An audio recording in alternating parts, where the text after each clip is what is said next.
United Bible అకాడమీలో ఉన్న మరి పెద్దలు, యునైటెడ్ బైబుల్ అకాడమీ డైరెక్టర్ గారు డాక్టర్ ఎన్ రంగారావు గారికి క్రీస్తునామంలో వందనములు. అలాగే జమ్ములో ఉన్న పెద్దలు, దైవదాసులు, సహోదరి సహోదరులకు క్రీస్తునామంలో వందనములు. అలాగే ఫేస్బుక్ ద్వారా కానీ, యూట్యూబ్ ద్వారా కానీ మరి వీక్షిస్తున్న సహోదరి సహోదరులకు క్రీస్తునామంలో వందనములు. మరి ప్రార్థన చేసుకుందాం పిల్లారా. పరలోకమందున్న మా తండ్రి, నీ ప్రియకుమారుడు యేసుక్రీస్తు నామములో కృతజ్ఞతాస్తుతులు స్తోత్రములు చెల్లించుకుంటున్నాం నాయన. ఇంతవరకు సజీవులుగా ఉంచి నీ కృపలో కాపాడుతూ భద్రపడుతూ సజీవులుగా ఉంచి మరి ఉదయకాల సమయంలో నీ సన్నిధిలోనికి మమ్మల్ని నడిపించిన విధానం బట్టి స్తోత్రాలు.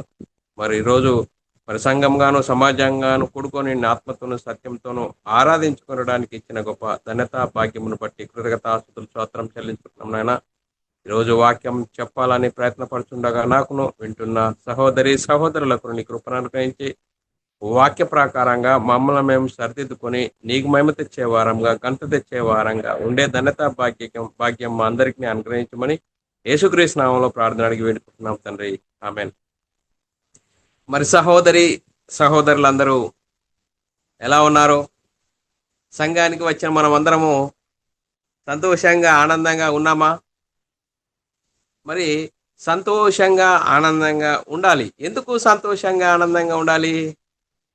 దేవుడు మనల్ని సజీవ లెక్కలో ఉంచుకొని ఆయన సన్నిధిలోనికి నడిపించి ఆయన ఆత్మతోనూ సత్యంతోనూ ఆరాధించుకునటానికి ఇచ్చిన గొప్ప ధన్యత భాగ్యమును బట్టి దేవునికి కృతజ్ఞతాస్తుతులు స్తోత్రములు చెల్లించబద్దులమై ఉన్నాము ప్రియులారా. సహోదరులమైన మనము ఒకరికొకరు వందనములు చెల్లించుకోవాలని బైబిల్లోని ఆత్మనేమో సూచిస్తుంది. దాన్ని మనము అర్థం చేసుకుంటూ మన ఆత్మీయ జీవితంలో అన్వయింపజేసుకుంటూ ముందుకు సాగుదాము ప్రియులారా. మరి సంఘంగాను సమాజంగాను కూడుకున్న మనము మరి ఈరోజు సంఘానికి వచ్చే మనము చాలా అద్భుతమైన అంశము నేర్చుకుందాం పిల్లారా. ఈరోజు సంఘానికి వచ్చిన మనము చాలా అద్భుతమైన అంశము నేర్చుకుందాం. పాప శరీరాకారము ధరించుకొని ఉన్నను పాపరహితుడుగా జీవించిన క్రీస్తు అనే అంశం పిల్లారా. మరి ఈరోజు అంశము పాప శరీరాకారం ధరించుకొని ఉన్నను పాపరహితుడుగా జీవించిన క్రీస్తు. ఈ అంశము నేర్చుకుందాం పిల్లరా. మరి ఈ అంశంను ఎందుకు నేర్చుకోవాలి అనేది మనము ఆలోచన చేసినట్లయితే పిల్లారా, మరి యేసుక్రీస్తు ఎలాంటి శరీరం ధరించుకున్నాట? పాప శరీరాకారం ధరించుకొని ఈ లోకానికి వచ్చి పాపరహితుడుగా జీవించి మనకు చూయించి ఒక మాదిరి జీవితాన్ని మనం ముంగట పెట్టాడు పిల్లారా. చూడండి పిల్లలు, మనం ఒక 3 సందర్భాలు మనము మాట్లాడుకొని ఆ 3 సందర్భాలు లేఖనానుసారంగా మనం చూసుకుందాం పిల్లరా. మరి దేవుడు తన సొంత కుమారుని పాప శరీరాకారంతో పంపెను అని మరి లేఖనాల్లో రాయబడ్డది. ఆ పాప శరీరం ధరించుకున్న యేసుక్రీస్తు పాప శరీరం ధరించుకుని ఈ లోకానికి వచ్చాడు. ఈ లోకానికి వచ్చి ఉన్నాడు. ఈ లోకంలో ఏ విధంగా జీవించాడు? మరి రెండో మాటగా యేసుక్రీస్తు సమస్త విషయములలో మనవలే శోధింపబడినను పాపం లేనివాడుగా ఉండెను. ఎలాంటి? నీలాంటి నాలాంటి పాప శరీరాకారం ధరించుకొని మనలాగా సమస్త విషయములలో శోధింపబడినను ఆయన పాపం లేనివాడుగా జీవించాడు. మూడో మాటగా యేసుక్రీస్తు పాప శరీరాకారం ధరించుకొని ఉన్నను పాపరహితుడుగా జీవించాడు. ఎలా? యేసుక్రీస్తు జీవించిన కాలంలోనే యూదులతో నా యందు పాపం ఉన్నదని మీలో ఎవడు స్థాపించును అని యేసుక్రీస్తు జీవించిన కాలంలోనే యూదులతో సవాల్ విసిరాడు. పిల్లల, మరి ఈ 3 సందర్భాలు మనము నేర్చుకుందాం లేఖనానుసారంగా. ఉట్టి మాటలు కట్టిపెట్టి లేఖనాలు, బైబిల్లోని ఆత్మ సంబంధమైన సంగతులతో మన ఆత్మీయ ప్రయాణం చక్కదిద్దుకుందాం పిల్లరా. మరి మనం ఆలోచన చేద్దాం పిల్లరా. పాప శరీరాకారం, పాపం అని ఇది ఏంటి? ఇది ఎక్కడ ఉన్నది? ఎక్కడి నుండి వచ్చింది? ఏం చేస్తున్నది అనేది మనం ఆలోచన చేసినట్లయితే మూలానికి వెళ్ళాల. తీగ లాగితే డొంక కదిలే విధంగా మనము మూలానికి వెళ్ళాల. బైబిల్ని అడగాలి. బైబిల్ మరి ఏంటి? పాపం ఎక్కడ ఉంది? అసలు పాపము అని బైబిల్ అంటుంది. అసలు ఈ పాపం ఎక్కడి నుండి వచ్చింది అనేది ఆలోచన చేసినట్టే పిల్లరా, ఆదికాండము 2వ అధ్యాయం 7వ వచనంలో దేవుడు ఏ విధంగా నరుణ్ణి ఈ భూమి మీదకి రంగప్రవేశం చేశాడు అనేది మనం ఆలోచన చేసినట్లయితే, ఆదికాండము 2వ అధ్యాయం 7వ వచనంలో దేవుడైన యెహోవా నేలమంటితో నరుని నిర్మించి వాని నాసికారంధ్రములలో జీవవాయును ఊదగా నరుడు జీవాత్మాయను. పిల్లరా, ఇక్కడ మనము 2 సందర్భాలు మనకు కనబడుతున్నాయి. పిల్లరా, ఏం చేశాట? శరీరంను నేలమంటితో నరుని నిర్మించి. చూడండి పిల్లరా, ఈ శరీర ఆకారం ఎక్కడి నుండి తీయబడ్డాట? నేలతో, మట్టితో చేశాడు దేవుడు. ప్రారంభంలో నేలమంటితో నరుని నిర్మించి వాని నాసికారంధ్రములలో జీవవాయువును ఊదగా దేవునిలో దేవుడై ఉన్న ఆత్మలో నుంచి దేవుడు ఊదగా నరుడు జీవాత్మాయను. చూడండి పిల్లరా, ఇక్కడ మనం ఆలోచన చేసినట్లయితే ఈ శరీరములో ఏముంటుంది? ప్రారంభంలోనే దేవుడు చేసినప్పుడు ఈ శరీరములో పాప స్వభావం ఉంటుంది. క్రైస్తవ సమాజము ఈ మూలాన్ని మనము మైండ్లో పెట్టుకోవాలి. మైండ్లో పెట్టుకోవాలి. పాప శరీరము, పాప స్వభావము ఎందులో ఉంటుంది? శరీరంలో ఉంటుందయ్యా. ఈ శరీరంలోనే ఉంటుంది. అందుకోసమే ప్రారంభ మానవుణ్ణి, నరుణ్ణి ఏ విధంగా చేశాడ?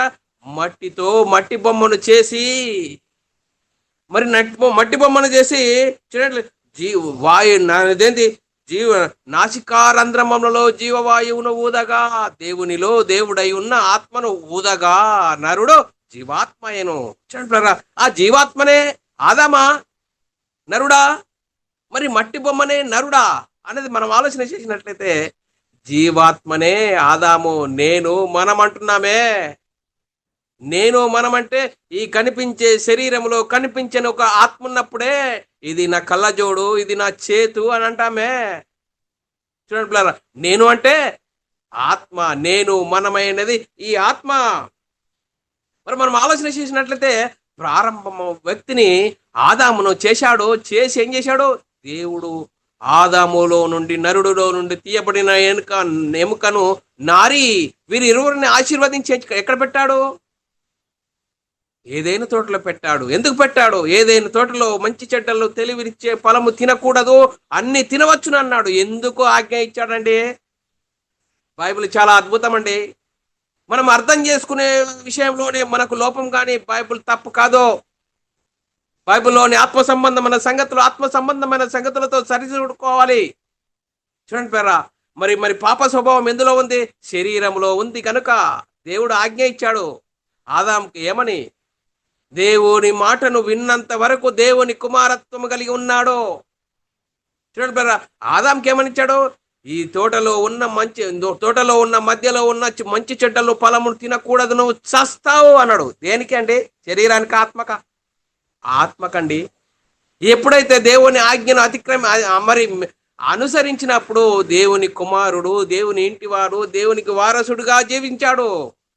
చూడండి పేరా, మరి మనం ఆలోచన చేసినట్లయితే మరి 1 కొరింథీయులకు రాసిన పత్రిక 15వ అధ్యాయము మరి 47 నుంచి 46-47లో మరి మట్టి నుండి తీయబడిన వారు మట్టి నుండి తీయబడిన వారే, పరలోకం నుండి వచ్చిన వారు పరలోకం చెందిన వారే అంటున్నది. చూడండి, మరి మనం ఆలోచన చేసినట్లయితే ఆదాము మోసపరచబడలేడు, కానీ అవ్వ మోసపరచబడ్డది. ఎందుకు మోసపరచబడ్డదండి? శరీరంలో పాప స్వభావం ఉంటుంది. చూడండి, మరి సాతాను దేనికి ఆశలు కల్పిస్తాడు? శరీరానికి. శరీరాశ, నేత్రాశ, జీవడామ్యాన్ని చూపెట్టి అవ్వ అపరాధంలో పడ్డది. అపరాధంలో పడి ఏం చేశాడు? ఆదాముకి ఇచ్చింది. ఆదాము మోసపరచబడలేదు, కానీ అవ్వ మోసపరచబడ్డది అంటున్నది పిల్లరా. అందుకోసమే పాప స్వభావము శరీరంలో ఉంటుంది. దేవుడు ఆదామవ్వలకు ఆజ్ఞ ఇచ్చాడు. ఆజ్ఞను అతిక్రమించనంత వరకు దేవుని కుమారులుగా, దేవుని ఇంటి వారుగా ఉన్నారు. ఎప్పుడైతే ఆదాము మరి అవ్వ మోసపరచబడి సాతాను మాట చేత ఇది నిజమా, ఇది చెట్టు పొలంలో మీరు అన్ని తినవచ్చునని చెప్పాడా, ఇది కూడా తినవద్దని చెప్పాడంటే అవును తినవద్దని చెప్పాడు, తింటే చస్తావని చెప్పాడు. సాతానుకు అవ్వ చక్కనే చెప్పింది, కానీ చావనే చావరు అంటున్నాడు సాతాను. మీరు చావనే చావరు, దేవతల వాళ్ళైతారు అన్నని ఆశ చూపించాడు. ఆశలో పడిపోయింది అవ్వ పడిపోయింది. ఆజ్ఞను అతిక్రమించారు. ఆజ్ఞ అతిక్రమే పాపం, పాపంలో వచ్చింది మరణము. దేవునికి మధ్య మనిషికి దేవునికి మధ్య ఏమైంది? అడ్డుగోడ పాపం అనేది వచ్చేసింది. చూడండి బ్రదర్, మరి పాపం అనేది వచ్చింది. ఏ ఒక్కరు దేవుడు అనుగ్రహించి మహిమను పొందలేక అందరూ పాపం చేసినందున. చూడండి, పాపం చేస్తేనే పాప అవుతాడని బైబిల్ చెప్తుందండి. ఆదాం చేస్తే అందరు పాపులు కాదు, బైబిల్ అలా చెప్పట్లేదు. చూడండి బ్రదర్, మనం ఆలోచన చేసినట్లయితే చూడండి బ్రదర్, మరి చూడండి బ్రదర్, దేవుడు గొప్ప సంకల్పం కలిగి ఉన్నాడు. అందరూ నా ఎదుట పరిశుద్ధులను నా విధంగా ఉండాలని అనుకున్నాడు. దేవుని సంకల్పాన్ని జ్ఞాపకం చేసుకుని అబ్రాహాంకు వాగ్దానం చేశాడు. ఆ వాగ్దాన సంతానం ఎవరంటే యేసుక్రీస్తు. యేసుక్రీస్తు సత్యత వరకు ఒకనాడు దేవుని జనాంగమైన ఇజ్రాయెల్ని ఏర్పరచుకున్నాడు. వారికి ధర్మశాస్త్రం ఇచ్చాడు. ధర్మశాస్త్రం అనుసరిస్తే నీతిమంతులు అవుతారు, అతిక్రమించే శాపగ్రస్తులు అవుతారు. వారు కూడా ఆ రోజు కూడా అన్ని జనులు ఉన్నారు. వారు కూడా స్వభావ సిద్ధంగా ధర్మశాస్త్రం అనుసరించి ధర్మశాస్త్రమైన క్రియలు చేస్తే నీతిమంతులు అవుతారు. వీరిరువురు ధర్మశాస్త్రం అనుసరించలేరు. ధర్మశాస్త్రం అందరినీ పాపంలో బంధించింది. మరి బంధించిన వారిని విడిపించడానికి దేవుడు గొప్ప ప్రణాళిక వేశాడండి. అబ్రాహాంకు వాగ్దానం ఇచ్చాడు. ఆ వాగ్దాన సంతానమైన యేసుక్రీస్తు రావాలి. యేసుక్రీస్తు వచ్చేయడం నీలాంటి నాలాంటి పాప శరీరాకారం ధరించుకొని వచ్చాడు పిల్లారా. చూడండి పిల్లరా, పాప శరీరాకారం ధరించుకొని ఎప్పుడు వచ్చాడు? చూడండి పిల్లరా, లేఖనం చదువుకుందాం పిల్లరా. రోమిలకు రాసిన పత్రిక 8:4 దేవుడు తన సొంత కుమారుణ్ణి పాప శరీరాకారంతో పంపి ఆయన శరీరమందు పాపమునకు శిక్ష విధించెను అని రాయబడ్డది. చూడండి పిల్లరా, మరి యేసుక్రీస్తు ఎలా వచ్చాడు? పాప శరీరాకారం. దేవుడు తన సొంత కుమారుని పాప శరీరాకారంతో పంపించాడు. చూడండి పిల్లరా, మరి యేసుక్రీస్తు ఎక్కడ ఉండేవాడు? దేవునితో పరలోకంలో సమానుడుగా ఉన్న ఆయన ఈ లోకానికి ఎందుకు వచ్చాడు? మరియ గర్భం ద్వారా, మరియ గర్భం ద్వారా మరియ గర్భం ద్వారా శరీరం ధరించుకొని ఈ లోకానికి వచ్చాడు. పాప శరీరాకారంతో ఈ లోకానికి వచ్చాడు. వచ్చేం చేశాడు? ధర్మశాస్త్రంకు లోపడ్డాడు అండి. ధర్మశాస్త్రంలో అమన్న ఉన్న కాలంలో ధర్మశాస్త్రంకు లోపడ్డాడు. ధర్మశాస్త్రం అనుసరించాడు. ధర్మశాస్త్రాన్ని సిలువలో కొట్టివేశాడు. ఆయన శరీరమందు పాపమునకు శిక్ష విధించెను. చూడండి, యేసుక్రీస్తు ఎలాంటి శరీరం ధరించుకొని వచ్చాడట? అబ్రాహాము సంతాన స్వభావము ధరించుకొని ఉన్నాడు. ఎబ్రిల్ రాసిన పత్రిక 2:16 రాయబడిన మాట లేఖనం చదువుకున్నట్లే, ఏలయనగా ఆయన ఎంత మాత్రము దేవదూతల స్వభావమును ధరించుకొనక అబ్రాహాము సంతాన స్వభావమును ధరించుకొని ఉన్నాడు. చూడండి కదా, అబ్రాహాము సంతాన స్వభావం. అబ్రాహామును కూడా ఆలోచన చేసినట్లయితే అబ్రాహాముకు దేవుడు పిలిచాడు. వెంటనే దేవుడు నువ్వు వెళ్ళిపో, నీ జనం నుండి, స్వజనం నుండి, మీ దేశం నుండి వెళ్ళిపోమనగా దేవుని మాటకు లోబడ్డాడు. దేవుని మాట వినడమే నీతి. ఆ నీతికి లోబడి వెళ్ళిపోయాడు. చూడండి పేరా, మరి అప్పుడు ఆ నిరీక్షణ లేని కాలంలో అబ్రాహాము దేవుని మాటను నమ్మడు. ఆ మాటను నమ్మడమే దేవుని నీతి. అందుకోసమే అబ్రాహాము సంతాన స్వభావము అంటే చూడండి పిల్లరా, దేవుని మాటకు లోబడాలి. యేసుక్రీస్తు కూడా ఎలాంటి నీలాంటి నాలాంటి పాప శరీరాకారం ధరించుకొని ఈ లోకానికి వచ్చాడు. ఈ లోకానికి వచ్చి ఏం చేయడు? ఏప్రిల్ రాసిన పత్రిక 7:14 మన ప్రభువు యూదా సంతానమందు జన్మించెననుట మాట స్పష్టమే. ఆ గోత్రంలో యాజకుల గురించి మోషే ఏమీ చెప్పలేడు. చూడండి, మరి ఈ గోత్రం గురించి మోషే ఏమన్నా చెప్పాడంటే చెప్పలేడు.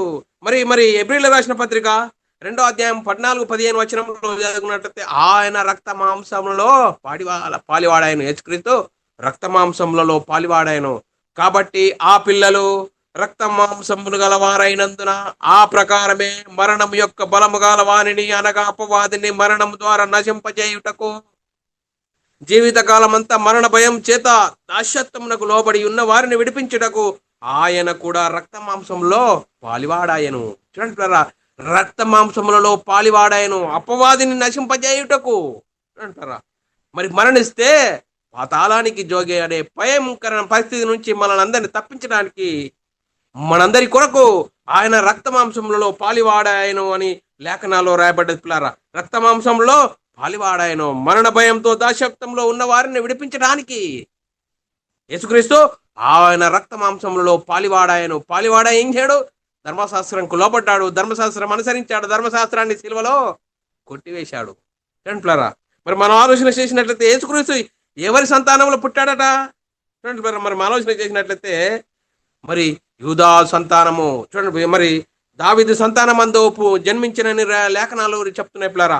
రోమిల రాసిన పత్రిక 9:5 పితరులు వీరి వారు శరీరమును బట్టి క్రీస్తు వీరిలో పుట్టిన ఈయన సర్వాధికారి అయిన దేవుడై ఉండి నిరంతరము స్తోత్రాయుడై ఉన్నాడు. ఆమెన్. చూడండి పిల్లరా, మరి మరి యేసుక్రీస్తు ఎలాంటి దావీదు సంతానముగా పాప శరీరాకారం ధరించుకొని ఈ లోకానికి వచ్చాడు. ఎలాంటి దేవదూతల కంటే వానిని కొంచెంగా తక్కువగానిగా చేసితివి. ఈ శరీరం గురించి, యేసుక్రీస్తు గురించి దేవదూతల కంటే తక్కువగానిగా చేసితివని లేఖనాల్లో రాయబడ్డది. ఏప్రిల్ రాసిన పత్రిక 2:6-9 చదువుకున్నట్టయితే, అయితే ఒకడు ఒక చోట ఈలాగూ దృఢ సాక్ష్యం ఇచ్చిచున్నాడు, నీవు మనుషుని జ్ఞాపకం చేసుకున్నటకు వాడేపాటివాడు, నీవు దేవదూతల కంటే వానిని కొంచెం తక్కువగానిగా చేసితివి, మహిమా ప్రభావములతో వానికి కిరీటం ధరింపజేసితివి, నీ చేతి పనుల మీద వానికి అధికారం అనుగ్రహించితివి, వాని పాదముల కింద సమస్తమును ఉంచితివి. ఆయన సమస్తములో లోపరిచినప్పుడును వానికి లోపరచకుండా దేనిని విడిచిపెట్టలేదు. ప్రస్తుతము మనము సమస్తమును వానికి లోపరచబడి ఉన్నట ఇంకను చూడలేదు. దేవుని కృప వలన ఆయన ప్రతి మనిషిని కొరకు మరణము అనుభవించినట్లుగా దేవదూతల కంటే కొంచెం తక్కువనిగా చేయబడిన యేసు మరణము పొందినందున మహిమా ప్రభావములతో కిరీటము ధరింపజేసిన వానిగా ఆయనను చూచుచున్నాము. ఆయనను మహిమా ప్రభావములతో కిరీటం ధరించిన వానిగా ఆయనను చూస్తున్నాము. మనిషిని జ్ఞాపకం చేసుకుంటకు ఏపాటి వాడంటే చూడండి, మహిమా ప్రభావములతో మరి కిరీటం ధరించిన వానిగా చూస్తున్నాం. దేవదూల కంటే తక్కువ వానిగా చేసేది వాని కీర్తనల గ్రంథంలో కూడా రాయబడ్డది. కీర్తనలు 8:4-6 నీవు మనిషిని జ్ఞాపకం చేసుకున్నటకు వాడేపాటివాడు, నీవు నరపుత్రుని ధరించుకుంటే వాడేపాటివాడు, దేవుని కంటే వారిని కొంచెం తక్కువనిగా చేసి ఉన్నావు, మహిమా ప్రభావములతో వానికి కిరీటం ధరింపజేసి ఉన్నావు, నీ చేతి పనుల మీద వానికి అధికారం ఇచ్చి ఉన్నావు.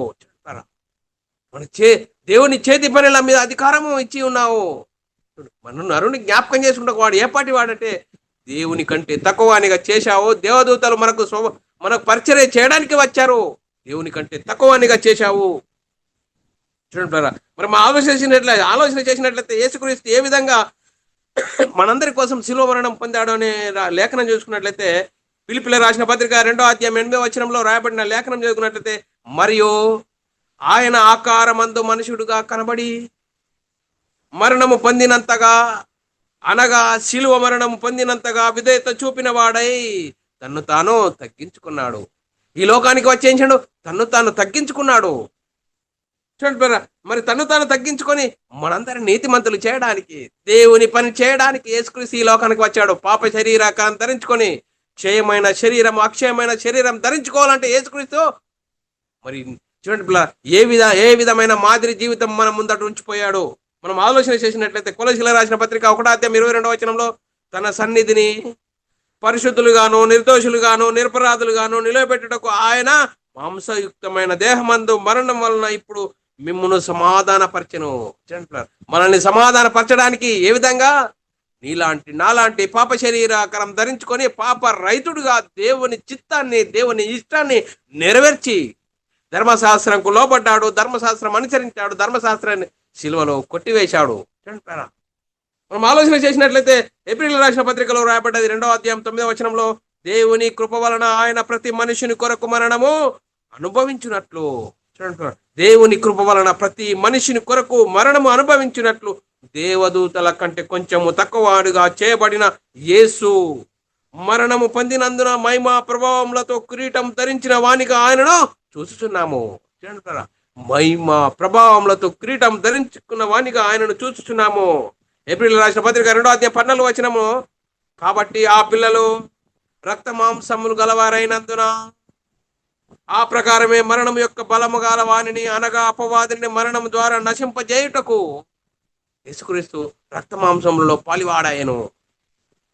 ఏప్రిల్ రాసిన పత్రిక 5:7 చూడండి, శరీరధారి అయి ఉన్న దినములలో మహారోదనతోనూ కన్నీళ్లతోనూ తన్ను మరణం నుండి రక్షింపగల వానికి ప్రార్థనలను యాచనలు సమర్పించి భయభక్తులు కలిగి ఉండిన ఆయన అంగీకరింపబడెను. అంటారా? మరి యేసుక్రీస్తు పాప శరీరాకారం ధరించుకొని ఈ లోకంలో ఏ విధంగా జీవించాడని చూసుకున్నాము. ఇప్పుడు రెండవ మాటగా మరి యేసుక్రీస్తు సమస్త విషయములలో మన వలె శోధింపబడినను ఆయన పాపము లేనివాడుగా ఉన్నాడు. చూడండి పేరా, మరి ఆయన ఏ విధంగా ఈ లోకానికి వచ్చే విధంగా యేసుక్రీస్తు సమస్త విషయములలో మన వలె శోధింపబడినను.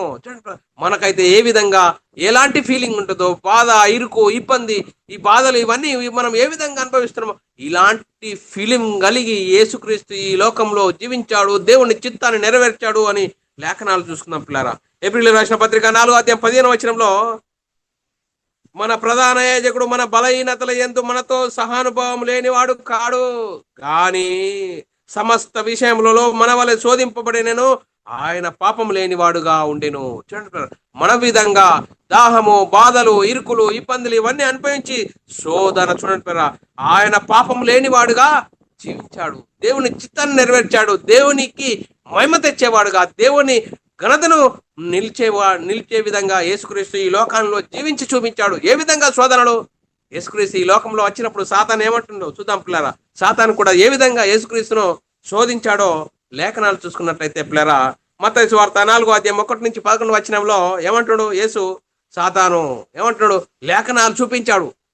సాతాను యేసుక్రీస్తుకు ఇలా రాయబడ్డది, నువ్వు నమస్కారం చేయవు బాస్, ఇదంతా బాధపడకు, నువ్వు నాకు నమస్కారం చేయమంటే ఈ లోక రాజ్యాలన్నీ నీకు ఇచ్చేస్తాను అన్నాడు. చూడండి పిల్లరా, మనం ఆలోచన చేసినట్లయితే యేసుక్రీస్తు ఏ విధంగా మరి ఆ యేసుక్రీస్తు ఏ విధంగా జయించాడు, ఏ విధంగా శోధన జయించి గెలిచాడు అనేది లేఖనాలు చూసుకున్నట్లయితే, అప్పుడు యేసు అపవాది చేత శోధింపబడటకు ఆత్మ వలన అరణ్యంలో కొనిపోబడెను. 40 దినములు 40 రాత్రులు ఉపవాసం ఉండిన పిమ్మట ఆయన ఆకలి కొనగా ఆ శోధకుడు ఆయనకు వచ్చి, నీవు దేవుని కుమారుడవైతే రాళ్ళు రొట్టెలా ఉన్నట్లు ఆజ్ఞాపించమనెను. కలిగి ఉన్నది ఏది యేసు లేకుండా కలగలేదో ఆ యేసుక్రీస్తుతో సాతానేమంటుడు, ఈ రాళ్ళు రొట్టెలు చేసుకొని తినము అన్నప్పుడు ఏమని చెప్తున్నాడు? అందుకు ఆయన మనుషుడు రొట్టె వలన మాత్రం కాదు గాని, ఏంటండి, మనుషుడు రొట్టె వలన మాత్రం కాదు గాని దేవుని నోట నుండి వచ్చు ప్రతి మాట వలన జీవించును, దేవుని నోట నుండి వచ్చు ప్రతి మాట వలన జీవించునని వ్రాయబడి ఉన్నది. లేఖనం చెప్పెడుతున్నాడు. అంతటా అపవాది ఏం చేశాడు? లేఖనం చెప్పెడితే వాడు చూపించాడు. చూడు, వాడు కూడా అంతటా అపవాది పరిశుద్ధ పట్టణమునకు ఆయనను తీసుకొని పోయి దేవాలయ శిఖరంను ఆయనను నిలవబెట్టి ఏమంటుడు, నీవు దేవుని కుమారుడవైతే. చూడండి ఏ విధంగా మాటలతో వాడు రెచ్చగొడుతున్నాడు. నువ్వు దేవుని కుమారుడవైతే, దేవుని కుమారుడవైతే ఏంటి? నువ్వు దేవుని కుమారుడవైతే చూడండి క్రిందికి దూకము, నిన్ను గురించి తన దూతలకు ఆజ్ఞాపించునని, నీ పాదం ఎప్పుడు రాతికి తగలకుండా వారు నిన్ను చేతులతో ఎత్తి పట్టుకొందురని వ్రాయబడి ఉన్నదని ఆయనతో చెప్పెను. అందుకు యేసు, ప్రభు అయిన నీ దేవుణ్ణి శోధింపవలదని మరి ఒక చోట వ్రాయబడి ఉన్నదని వానితో చెప్పెను. మరలా అపవాది మిగుల ఎత్తైన ఒక కొండకు తీసుకొని పోయి ఆయన తోడుకొని పోయి ఈ లోక రాజ్యములన్నిటినీ వాటి మహిమ ఆయనకు చూపి, నీవు సాగిలపడి నాకు నమస్కారం చేసిన ఎడల వీటన్నిటినీ నీకు ఇచ్చేదనని ఆయనతో చెప్పాను. యేసు వానితో, సాతానా పొమ్ము, ప్రభు అయిన నీ దేవునికి మొక్కి ఆయనను మాత్రమే సేవింపవలనని వ్రాయబడి ఉన్నదనెను. అంతటా అపవాది ఆయనను విడిచిపోగా ఇదిగో దేవదూతలు వచ్చి ఆయనకు పరిచర్య చేసిరి. చూడండి పిల్లరా, సాతాను ఏ విధంగా శోధన చేశాడో, ఆ శోధనను ఏ విధంగా జయించాడో చూడండి పిల్లరా. కలిగి ఉన్నది ఏది యేసు లేకుండా కలగలేదు. ఆ యేసుక్రీస్తునే నువ్వు దేవుని కుమారుడవైతే, దునుకుము. ఇగో లేఖనాలు రాయబడ్డాయి, దేవదూతలు వచ్చి నేను పట్టుకుంటారు. చూడండి పిల్లరా, మరి యేసుక్రీస్తు కూడా వాక్యాన్ని చూపించి మరి ఆ శోధన నుంచి జయించి గెలిచాడు. చూడండి పిల్లరా, చూడండి పిల్లరా, మనం ఆలోచన చేసినట్లయితే దావీదు యేసుక్రీస్తుని గురించి, దావీదు సంతానం ముందు పుట్టిన యేసుక్రీస్తుని గురించి ఏ విధంగా సాక్ష్యం ఇచ్చాడో మనము ఆలోచన చేసినట్లయితే, యేసుక్రీస్తు శరీరమును బట్టి దావీదు సంతానంలో పుట్టాడు. ఆ దావీదు ఏమని చెప్పాడు? యేసుక్రీస్తు మరణ పునరుత్థానం గురించి మరి చెప్పాడు పిల్లరా. మరి యేసుక్రీస్తు ఏ కాలం వాడు, దావీదు ఏ కాలం వాడు అనేది ఆలోచన చేసినట్లయితే, మరి చూడండి పిల్లరా, దావీదు ముందుగానే తెలుసుకొని యేసుక్రీస్తు మరణ పునరుత్థానం గురించి మరి తెలియజేశాడు. అపొస్తలుల కార్యం 2:31 క్రీస్తు పాతాళంలో విలువబడలేదనియో ఆయన శరీరము కుళ్ళిపోలదనియో దావీదు ముందుగా తెలుసుకొని ఆయన పునరుద్ధానము గురించి చెప్పెను. చూడండి బ్రదర్, ఆయన పునరుద్ధానం గురించి దావీదు ముందుగా తెలుసుకొని చెప్పాడట. చూడండి బ్రదర్, మరి మరి యేసుక్రీస్తు ఎవరి సంతానంలో పుట్టాడు? దావీదు సంతానంలో పుట్టాడని లేఖనాల్లో రాయబడ్డది. రోమిలి రాసిన పత్రిక 1:5 యేసుక్రీస్తు శరీరమును బట్టి దావీదు సంతానముగాను మృతులలో నుండి పునరుద్ధానుడైన పరిశుద్ధాత్మను బట్టి దేవుని కుమారుడుగా ప్రభావంతో నిరూపింపబడెను. ఇప్పుడు నిరూపింపబడిన కాలంలో ఉన్నాం మనం ఇప్పుడు.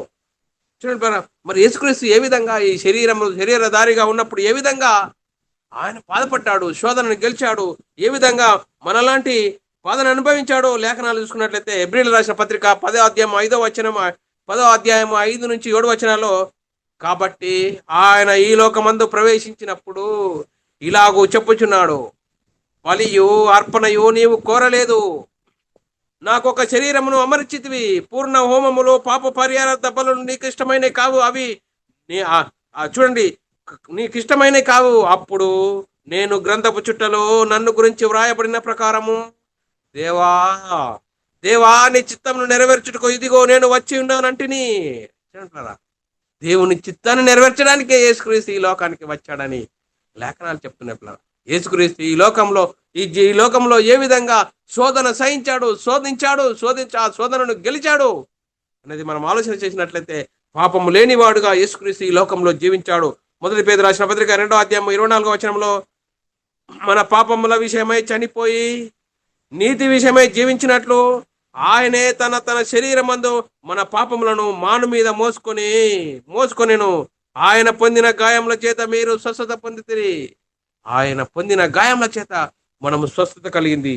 అంతేకాదు మొదటి పేతురు రాసిన పత్రిక 3:18-19 రాయబడ్డది, యాలయనగా మనల్ని దేవుని యొద్దకు తెచ్చుటకు, అంటే మనల్ని దేవుని యొద్దకు తెచ్చుటకు అనీతిమంతుల కొరకు నీతిమంతుడైన యేసుక్రీస్తు శరీర విషయమై చంపబడియో ఆత్మ విషయంలో బ్రతికింపబడి పాపముల విషయంలో ఒక్కసారి శ్రమపడెను.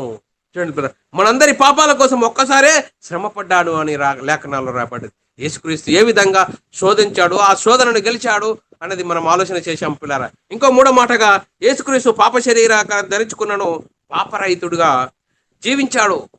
ఎలా జీవించాడు? యేసుక్రీస్తు జీవించిన జీవితంలో యేసుక్రీస్తు జీవించిన సమకాలికులతో ఏం చెప్పాడు? నా యందు పాపమున్నదని మీలో ఎవడు స్థాపించును. యేసుక్రీస్తు జీవించినప్పుడే నా యందు పాపమున్నది మీరు ఎవడు స్థాపిస్తాడు అని ఆ రోజే మరి యేసుక్రీస్తు వారితో మరి చెప్పినట్లుగా మనం లేఖనాలు చూడొచ్చు పిల్లరా. మరి కొలసీలకు రాసిన పత్రిక ఈ సందర్భాలు చూసుకుందాం లేఖనానుసారంగా. కొలసీలకు రాసిన పత్రిక 2:9-10 దేవత్వం యొక్క సర్వ పరిపూర్ణత శరీరముగా క్రీస్తునందు నివసించుచున్నదట. యేసుక్రీస్తు శరీరమందు దేవత్వం యొక్క సర్వ పరిపూర్ణత నివసించుచున్నదట. ఎలా నివసించుచున్నదో లేఖనాలు చూసుకుందాం పిల్లరా. ఏలయనగా దేవత్వం యొక్క సర్వ సంపూర్ణత శరీరముగా క్రీస్తునందు నివసించుచున్నది, మరియు ఆయన యందు మీరును సంపూర్ణులై ఉన్నారు. ఆయన సమస్త ప్రధానులకు అధికారులకు శిరస్సై ఉన్నాడు. యేసుక్రీస్తు శిరస్సై ఉన్నాడు. ఏ విధంగా మరి హెబ్రీయులకు రాసిన పత్రికలో సమస్త విషయంలో మన వలన శోధింపబడిన ఆయన పాపం లేని వాడుగా ఉన్నాడట. హెబ్రీయులకు రాసిన పత్రిక 4:15 మన ప్రధాన యాజకుడు మన బలహీనతల యందు మనతో సహానుభావం లేనివాడు కాడు గాని సమస్త విషయములలో మన వలె శోధింపబడినను ఆయన పాపం లేనివాడుగా ఉండేను. హెబ్రీయులకు రాసిన పత్రిక 7:26 చూడండి, పాపులలో చేరక ప్రత్యేకంగా ఉన్నవాడట. చూడండి, పాపులలో చేరక ప్రత్యేకంగా ఉన్నవాడు.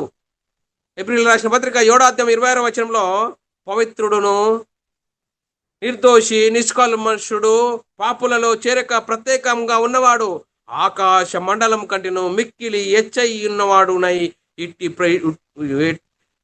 ఉన్నవాడునైనంటి ఇట్టి ప్రధాన యాజకుడు మనకు సరిపోయిన వాడు. పాపులలో చేరక ప్రత్యేకంగా ఉన్నవాడు. మరి యోహాను సువార్తలో మరి రాబడ్డది, నా యందు పాపం ఉన్నదని మీలో ఎవడు స్థాపించును. యోహాను సువార్త 8:46 లేఖనం చదువుకున్నట్టే, నా యందు పాపం ఉన్నదని మీలో ఎవడు స్థాపించును. నేను సత్యము చెప్పుచున్న ఎడల మీరెందుకు నన్ను నమ్మరు? యూదులతో చెప్పాడు పిల్లారా. చూడు, నా యందు పాపం ఉన్నది ఎవడు స్థాపించాడు? నేను సత్యమే చెప్తున్నాను, ఎందుకు నా మాట నమ్మరు? నేను దేవుని యొద్ద నుండి వచ్చాను, దేవుని మాటలు చెప్తున్నాను అన్నప్పుడు యోధులు ఏం చేశారండి? యేసుక్రీస్తు మాట నమ్మలేరు. చూడండి, మనం ఆలోచన చేసినట్లయితే పాపులలో చేరక ప్రత్యేకంగా ఉన్నాడు.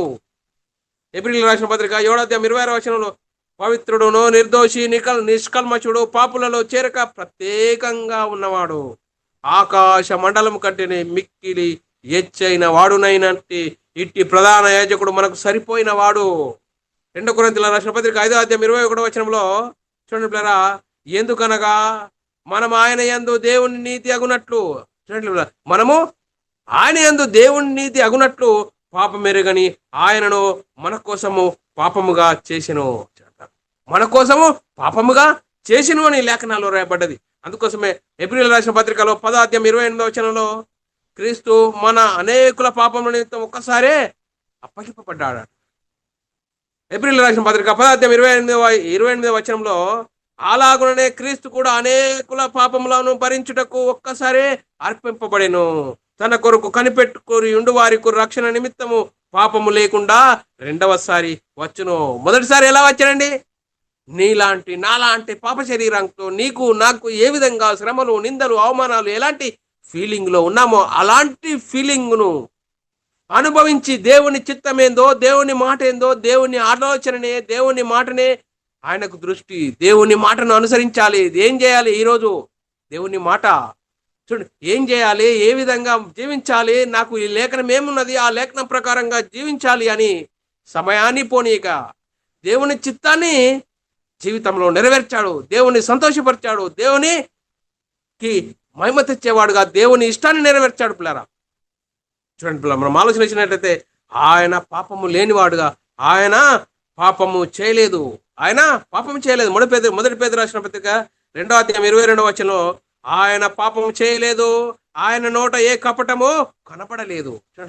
ఆయన పాపం చేయలేదు, ఆయన నోట ఏ కపటము కనపడలేదు.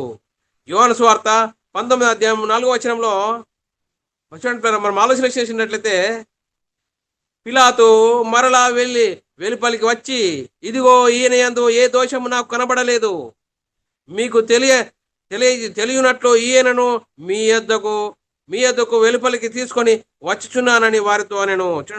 ఈయన యందు నాకు ఏ దోషము కనబడట్లేదని పిలాతు చెప్తున్నాడు పిల్లలు. లేఖనం ఏ విధంగా ఆయన పాపం చేయలేడు, ఆయన యందు దోషం లేదని లేఖనాలు చెప్తున్నాయి పిల్ల. లూకా సువార్తలో రాయబడ్డది చూడండి పిల్లరా. మరి యేసుక్రీస్తు సిలువ వేయబడిన దొంగలలో ఒకడు ఏమంటున్నాడు?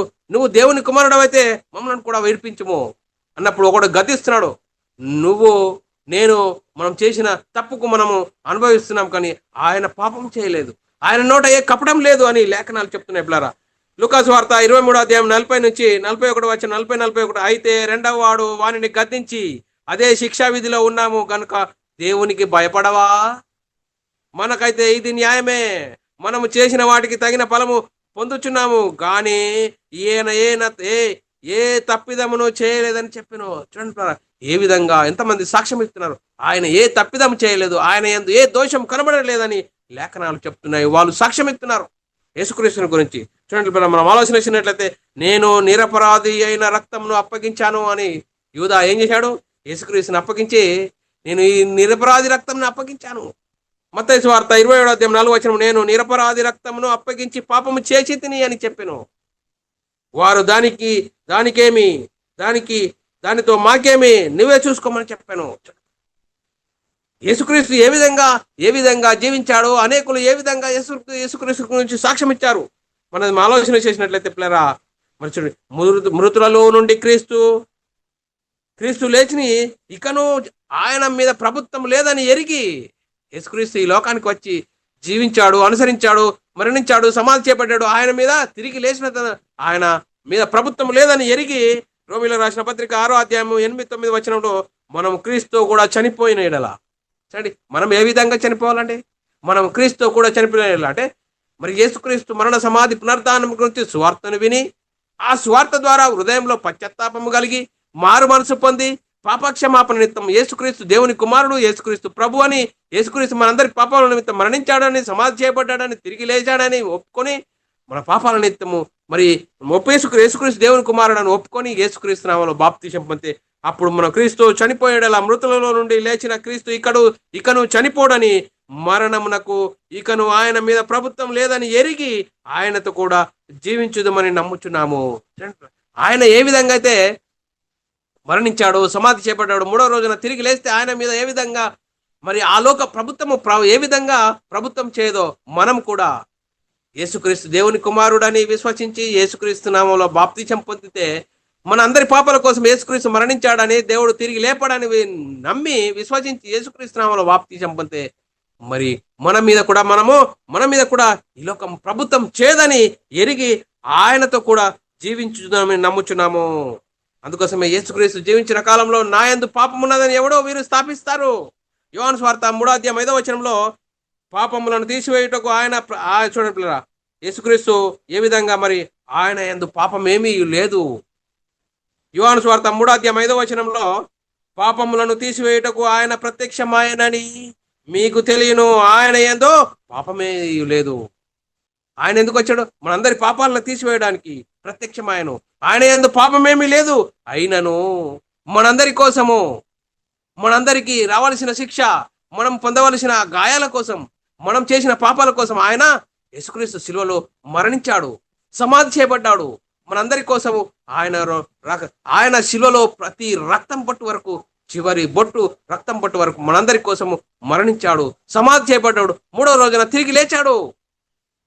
తిరిగి లేచి పరలోకానికి వెళ్ళి పరలోకంలో పరిశుద్ధాత్మను పంపిస్తే ఆ పరిశుద్ధాత్మను పొందుకున్న 12 మంది యేసుక్రీస్తు మరణ సమాధి పునరుద్ధానం గురించి సువార్తను ప్రకటించారు. ఆ సువార్తను విన్నవారు హృదయాలు పొడబడ్డాయి, పశ్చాత్తాపం కలిగింది, మారు మనసు పొందారు. అయ్యలారా, సహోదరులారా, మేమేమి చేస్తామంటే ప్రతి వాడు మారు మనసు పొంది పాపక్షమాపణ ప్రతి వాడు యేసుక్రీస్తు నామములో బాప్తిసం పొందడి. అప్పుడు క్రీస్తు మహిమను ధరించుకుంటావు, పాప జీవితం పాతిపెట్టబడుతుంది, నూతన జీవితం పొందుకుంటావు క్రీస్తు మహిమలో. అప్పుడు నువ్వు మరి సంఘంలో చేర్చబడతావు. సంఘంలో చేర్చబడిన నీవు వాక్యం ద్వారా దినదినము అపస్తల బోధ ఎందును, సావాసమందును, రొట్టె విరుచుట ఎందును ఎడదేక నువ్వు సావాసం కలిగి ఉంటే మహిమ నుండి అధిక మహిమకు, ఘనత నుండి అధిక ఘనకు ఎదిగే అవకాశం ఉంటుంది. అందుకోసమే క్రీస్తునందు విశ్వాసం ఉంచిన నీవు నేను ఏ విధంగా ఉన్నాము? అందుకోసమే యేసుక్రీస్తు యందు విశ్వాసం ఉంచిన నీవు నేను ఏ విధంగా ఉన్నాము? మరి క్రీస్తు లేపబడిన మనం దేని మీద మనసు ఉంచాలి? పైనున్న వాటి అందే గాని భూ సంబంధమైన వాటి మీద మనసు పెట్టకూడదు అంటున్నాడు. చూడండి, కొలసీల రాసిన పత్రిక 3:1-3 చాలా చక్కగా రాయబడ్డది.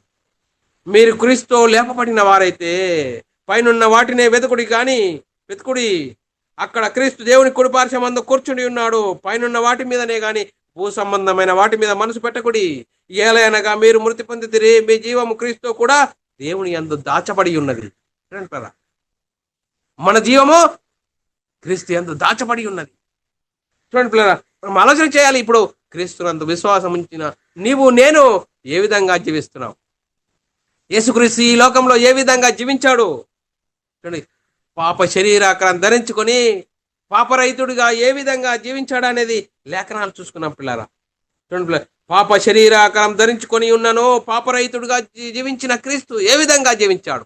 ఏ విధమైన మాదిరి జీవితం మనం ముంగటున్నది పిల్లరా? పాపము ఎందులో ఉన్నది? పాపము శరీరంలో ఉన్నది. ఆ పాపము శరీరంలో ఉన్నది కాబట్టి నాలాంటి శరీరం ధరించుకొని యేసుక్రీస్తు ఈ లోకంలో వచ్చి జీవించి మనందరి కోసము పాపము చేయలేడు, నిర్దోషి, నిష్కల్మషుడు, పాపులలో చేరక ప్రత్యేకంగా ఉన్నవాడు. ఆయన మనందరి కోసము సిలువలో మరి సిలువ వేయబడ్డాడు. మనందరి కోసం రక్తం కార్చాడు. మనందరి నీతిమంతులు చేయడానికి, మనందరిని పరలోకంలో ఉన్న కన్న తండ్రి యొద్దకు తీసుకెళ్ళడానికి మనందరి కోసం సిలువలో మరణించాడు, సమాధి చేయబడ్డాడు, మూడో రోజున తిరిగి లేచాడు. తిరిగి లేచి పరలోకానికి వెళ్ళి పరలోకంలో ఉన్న పరిశుద్ధాత్మను పంపితే ఆ పరిశుద్ధాత్మను పొందుకున్న 12 మంది యేసు క్రీస్తు మరణ సమాధి పునరుద్ధానం గురించి సువార్తను ప్రకటించారు. సువార్తను విన్నవారు ఏమంటారు? హృదయంలో పశ్చాత్తాపం కలిగింది, మారు మనసు కలిగారు. మారు మనసు పొంది సహోదరులారా మేమేం చేస్తాము? సువార్తలో ఉంది దేవుని శక్తి. ఆ దేవుని శక్తిని గురించి సువార్తని ప్రకటించాలి. అందుకోసమే యేసుక్రీస్తు ఎలాంటి పాప శరీరాకారం ధరించుకున్ననో మరి చూడండి, యేసుక్రీస్తు ఈ లోకంలో ఏ విధంగా జీవించాడు? ఈరోజు అంశము పాప శరీరాకారం ధరించుకొని ఉన్నను పాపరహితుడుగా జీవించిన క్రీస్తు. చూడండి పిల్లలు, నీవు నేను క్రీస్తునందు విశ్వాసం ఉంచిన నీవు నేను సహోదరి సహోదరుడా, మన ఆలోచన మన మన విధానము ఏ విధంగా ఉంది? బైబిల్లోని ఆత్మ సంబంధమైన సంగతులతో సరిచూసుకుంటూ మన ఆత్మీయ ప్రయాణం ఏ విధంగా? క్రీస్తు మహిమను ధరించుకున్న నీవు నేను క్రీస్తు మహిమను చవి చూస్తున్నామా? ఇంత గొప్ప భాగ్యం, ఆ భాగ్యాన్ని మనం చవి చూసుకొని దాన్ని ఆనందిస్తున్నామా? క్రీస్తు మహిమలో ఆనందించే గొప్ప భాగ్యము, ఆ భాగ్యాన్ని అర్థం చేసుకుని మనం అనుసరించి జీవించితే ఎంత అద్భుతం. అందుకోసమే యేసుక్రీస్తు మరణ సమాధిని గురించి సువార్తను ప్రకటించాలి. ఆ గొప్ప భాగ్యం దేవుడు మనకు యేసుక్రీస్తు ద్వారా గొప్ప భాగ్యాన్ని అనుగ్రహించాడు. అందుకోసమే చూడండి పిల్లరా, మరి ఏ విధంగా జీవిస్తున్నాం? చూడండి పిల్లలు, యేసుక్రీస్తు ఏ విధంగా ఎలాంటి మాదిరి జీవితం మనకు ఉంచాడు? అందుకోసమే యేసుక్రీస్తు పాప శరీరాకారం ధరించుకొని పాపరహితుడుగా జీవించాడు. అందుకోసమే మన చూడండి అపోస్తలుల గురించి కూడా ఆలోచన చేస్తే ఈ శరీర సంబంధమైన వాటిని గురించి ఆలోచించలేదు. క్రీస్తు మహిమను ధరించుకున్న వారు ఏం చేశారు? యేసుక్రీస్తుని గురించి, యేసునామం గురించి ప్రకటించకూడదు అంటే కన్న వాటిని విన్న వాటిని చెప్పకుండా ఉండలేం. నీవు నేను ఏం చేస్తున్నావు? ఈ శరీర సంబంధమైన మాయలో ఉన్నామా? లోక సంబంధమైన మాయలో ఉన్నామా? శరీరాశ, నేత్రాశ, జీవపుడమ్మాన్ని చూపెట్టేవాడున్నాడు సాతాను. చూడండి పిల్లల, ఈ లోక రంగుల ప్రపంచము, ఈ రంగుల ప్రపంచంలో నువ్వు ఆ రంగుల ప్రపంచాన్ని చూస్తున్నావా? ఏం చూస్తున్నావు? హృదయం ఏ విధంగా నువ్వు దేన్ని చూస్తున్నావో నువ్వు చూసే విధానమును బట్టి నీ ఆలోచన విధానం ఉంటుంది. చూడండి పిల్లల, క్రీస్తు మహిమను ధరించుకున్న మనము ఏ విధంగా బైబిల్లోని ఆత్మ సంబంధమైన సంగతులతో మనం జీవిస్తున్నామా? నాలాంటి పాప శరీరాకారం ధరించుకొని యేసుక్రీస్తు 33.5 సంవత్సరాలు జీవించాడే. ఏ విధంగా దేవుని చిత్తాన్ని, దేవుని మాట రేపేం చేయాలి, దేవుని మాట ఏం చేయాలి మనం ఆలోచన చేస్తున్నామా? ఏ విధంగా ఆలోచన చేస్తున్నాం? సహోదరి సహోదరుడా, ఈ వాక్యం వింటున్నా నీవు నేను ఏ విధంగా ఆలోచన చేస్తున్నాం?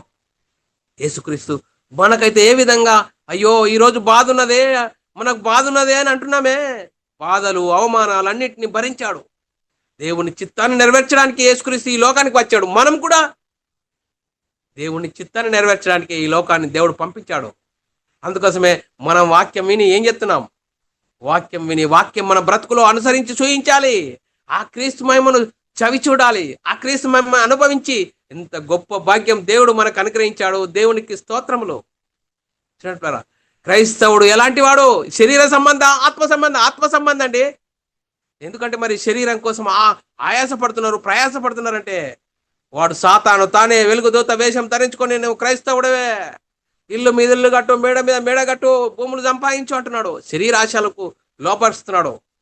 చూడండి మరి శరీరాశలకు ఎవరైనా అపొస్తలులు లోబడ్డారా? శరీరాల ఆశల గురించి ఎవరు ఆలోచించలేరు. సువార్తను గురించి ప్రకటించారు. సువార్తలో ఉంది దేవుని మహిమ. ఆ మహిమ మనమై ఉన్న ఆత్మను రక్షింపజేసే గొప్ప భాగ్యము సువార్తలో ఉంది. ఆ భాగ్యాన్ని మనం ప్రకటించాలి. ఆ భాగ్యాన్ని మనం అనుసరించి జీవించాలి. అందుకోసమే యేసుక్రీస్తు ఏ విధంగా ఈ లోకంలో జీవించాడు? పాప శరీరాకారం ధరించుకొని ఉన్ననో పాప రహితుడుగా జీవించిన క్రీస్తు. అందుకోసమే యేసుక్రీస్తు జీవించిన కాలంలో నాలో పాపం ఉన్నది మీలో ఎవడు స్థాపించును? చూడండి ఏ విధంగా జీవించాడు. అందుకోసమే నీవు ఈ వాక్యం వింటున్న నీవు, ఈరోజు సంఘానికి వచ్చిన నీవు, ఈ అంశం ద్వారా మనం ఏం నేర్చుకున్నాం? చూడండి శరీరం మనల్ని ఏ విధంగా ఆటంకపరుస్తుంది. ఇది లేదు అది లేదు అని ఆలోచన చేసి మనల్ని ఆత్మీయంగా ఆలోచించకుండా కనిపించే శరీరంలో కనిపించిన ఒక ఆత్మ ఉన్నది. ఈ ఆత్మ మహాలోకానికి వెళ్ళాలి. ఆ మహాలోకానికి వెళ్ళాలంటే యేసుక్రీస్తు ఏ విధంగా జీవించాడు, అపొస్తలులు ఏ విధంగా జీవించారు, నేను క్రీస్తును మహిమను ధరించుకున్న నేను ఏ విధంగా జీవిస్తున్నాం, దేని కొరకు ఆలోచిస్తున్నాం? అందుకోసమే పాప శరీరాకారం ధరించుకొని ఉన్నను పాప రహితుడుగా యేసుక్రీస్తు ఏ విధంగా జీవించాడు, అపొస్తలులు ఏ విధంగా జీవించారు, నేను ఏ విధంగా జీవిస్తున్నాం? మరి శరీరాశలకు లోపరిచేవాడున్నాడు సాతాను. శరీరాశ, నేత్రాశ, జీవపుడమ్మాన్ని చూపెడతాడు. వాడి ఆశల వలయంలో వెళ్తావా? వాడికి సిద్ధపరిచిన నరకం తప్పదు. వాడి ఆశల వలయంలో పడితే నువ్వు ఒక శరీర భ్రమలో ఉంటావు. నాకు అన్ని ఉన్నాయి, నాకు అన్ని దేవుడు ఆశీర్వదించాడు అని చెప్తాడు. ఈ లోక సంబంధమైన ఆశీర్వాదం గురించి చెప్తాడు. దేవుడు ఆశీర్వదించింది ఆత్మ సంబంధమైన ఆశీర్వాదం. ఆత్మ సంబంధమైన ఆశీర్వాదం గురించి మనం ఆలోచిస్తున్నామా? ఎలాంటి పరిస్థితిలో ఉన్నాం? మనల్ని మనం ఆలోచన చేసుకోవాలి.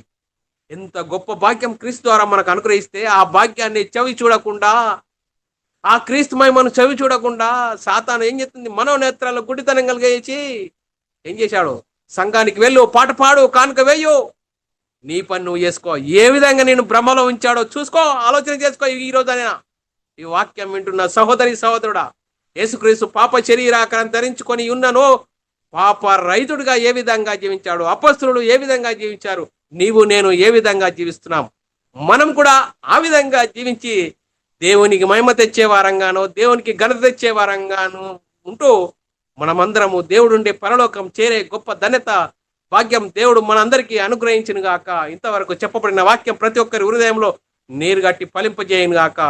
ఆమెను. అందరికీ వందనములు. దేవునికి స్తోత్రం.